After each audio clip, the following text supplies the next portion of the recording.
On the evening of that first day of the week, when the disciples were together with the doors locked for fear of the Jewish leaders, Jesus came and stood among them and said, "Peace be with you." After he said this, he showed them his hands and side. The disciples were overjoyed when they saw the Lord. Again, Jesus said, "Peace be with you. As the Father has sent me, I am sending you." And with that, he breathed on them and said, "Receive the Holy Spirit.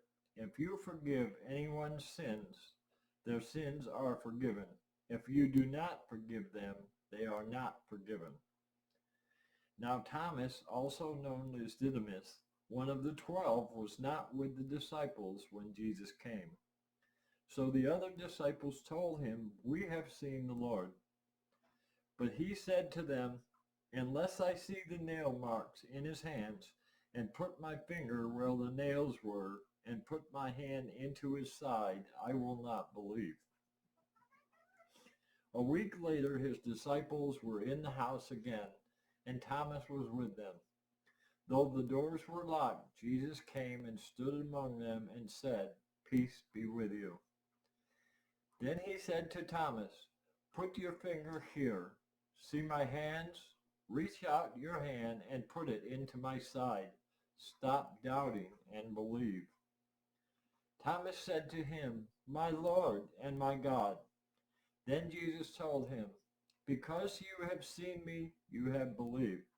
Blessed are those who have not seen and yet have believed." Jesus performed many other signs in the presence of his disciples, which are not recorded in this book. But these are written that you may believe that Jesus is the Messiah, the Son of God, and that by believing you may have life in his name. Now, O Lord, as we think about the Bible text that we've just read and the words I now share, let our eyes be open to see you, to believe and increase in our faith. Clear our minds to hear you in this message. Our hearts belong to you, Lord. Teach us. Amen. Amen.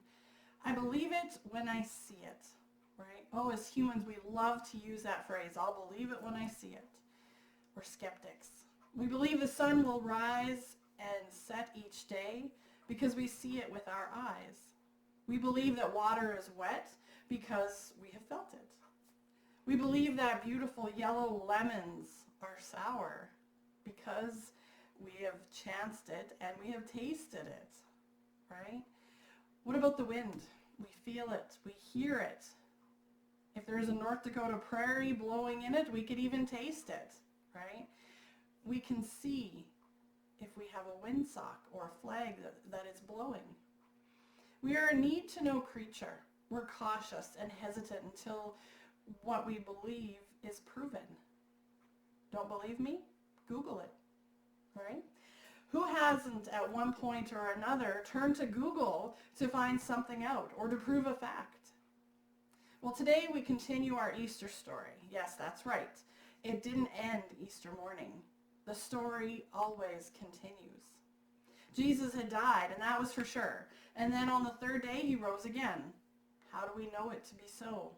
After all, we were not there, but we know it to be true because of documentation, eyewitnesses, the word in the Bible, landmarks that show us the stages of the event. History records it. Jesus died. God and the physical died at the hands of the people. We know this to be fact. Then on Easter morning, the tomb was empty.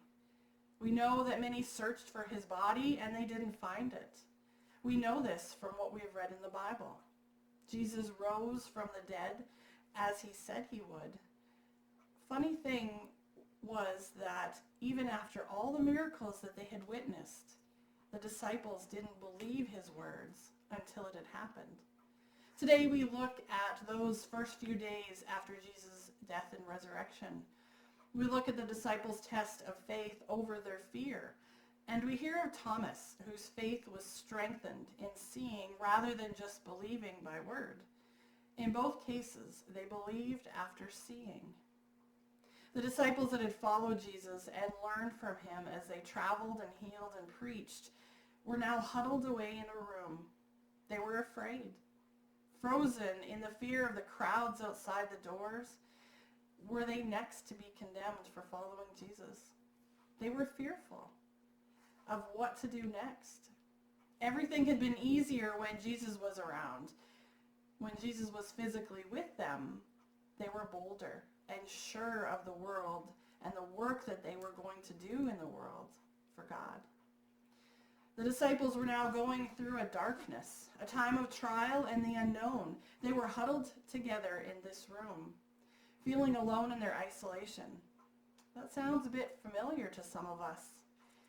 People around the world are closed in their rooms, maybe with loved ones around, but perhaps they are physically alone. We are confused of what lies next. We're unsure of the enemy outside of the door, and perhaps we too are living in fear. As the disciples huddled in the isolation, Jesus appeared to them. Now, Jesus' first words to them were not, "Do you have everything that you need? Are you wanting anything?" Or, "Don't be silly, there's nothing to fear." No, what he says to the disciples was, "Peace be with you." Then he showed them the visual signs that he did in fact hang on the cross for us.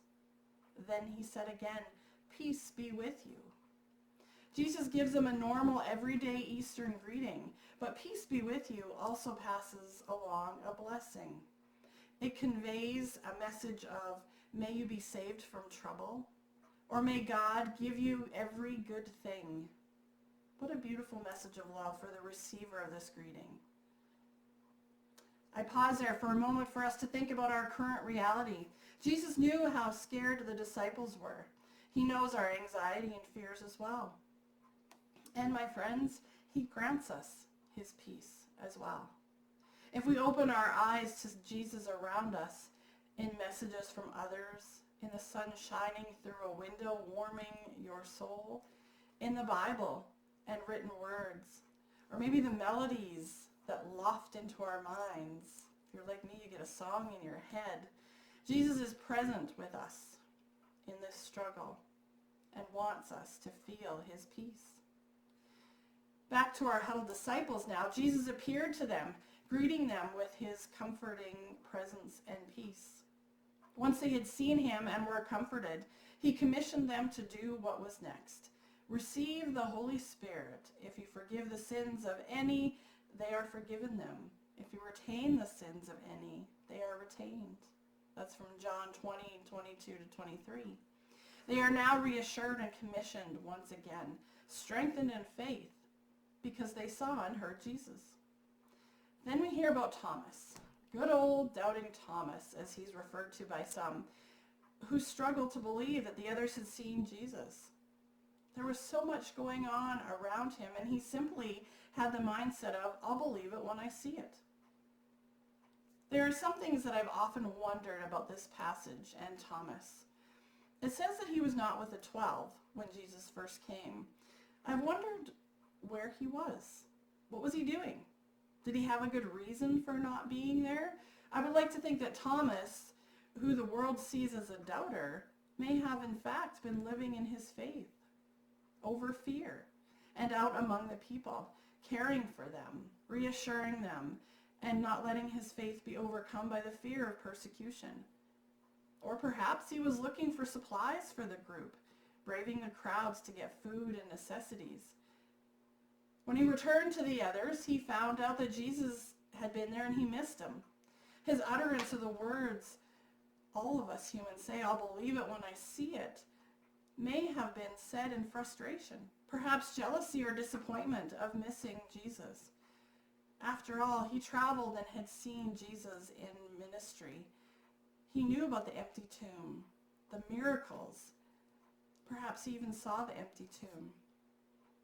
He knew with Jesus anything could be possible.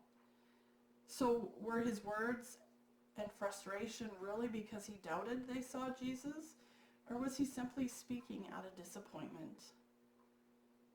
Another thought is that Thomas may have been discouraged because he was doing what he thought he should be and not there when Jesus appeared to the others. Now he had to wait and hope to see what all of the others had seen. Isn't that like our faith sometimes?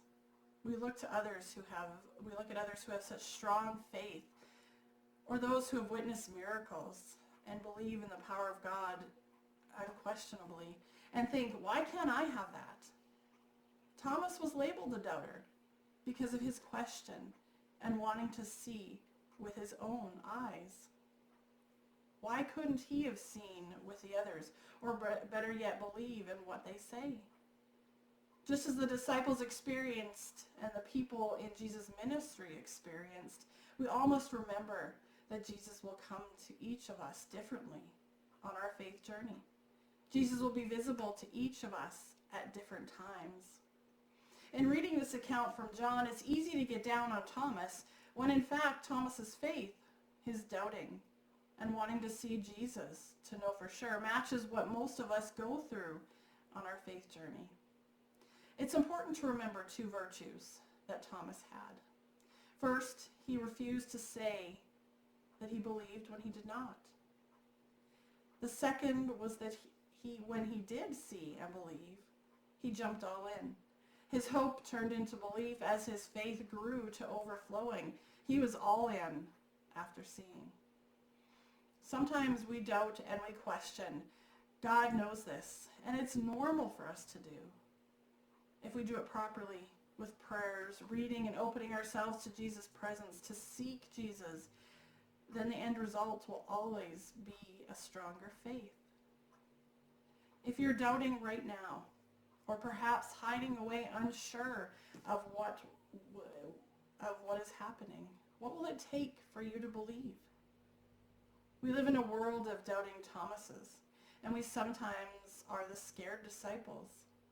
Everyone on this planet will experience a doubt in their faith. Today our faith relies on the believing without seeing. We are not walking with Jesus as he did when he was teaching the disciples. We are reading the accounts after this has happened. We did not personally witness the miracles that Jesus did, but we have proof by word and even some science that Jesus was with us and did these things. John says in verse 31, "But these are written so that you may come to believe that Jesus is the Messiah, the Son of God, and that through believing you may have life in his name." So what will it take for you to believe? Do you need to witness a miracle? My friends, all you need to do is open your eyes and you will see miracles all around us. We see people changing and made new when they accept Jesus into their lives. We see people healed from illness. We see answer to prayers. Even if it's not in our time, we see blessings all around us and answer to prayers. Open your eyes, open your heart to Jesus, and you will see him present all around you. Remember, it's okay to doubt, to be discouraged, to want to see Jesus in our times of discomfort and fear. This is human. But just as the Easter story continues, Jesus' ministry, God's plan, and the guidance of the Holy Spirit continues to be with us. My prayer this week is that we do not allow our fear and doubt to stop us from seeing Jesus. I pray that we take time to read our Bibles, write in a prayer journal, pray. Make a list of all the blessings. Come up with one a day if you have to, just to get in the habit. I pray that we will do what we need to do in order to believe with a faith that rises from doubt, stronger and more confident. Friends, Jesus died, but he rose again. Death was not the end. We know this. He will come again to see us face to face and take us to heaven. When he does, will you be around? Will you doubt? Will you be ready to go with him?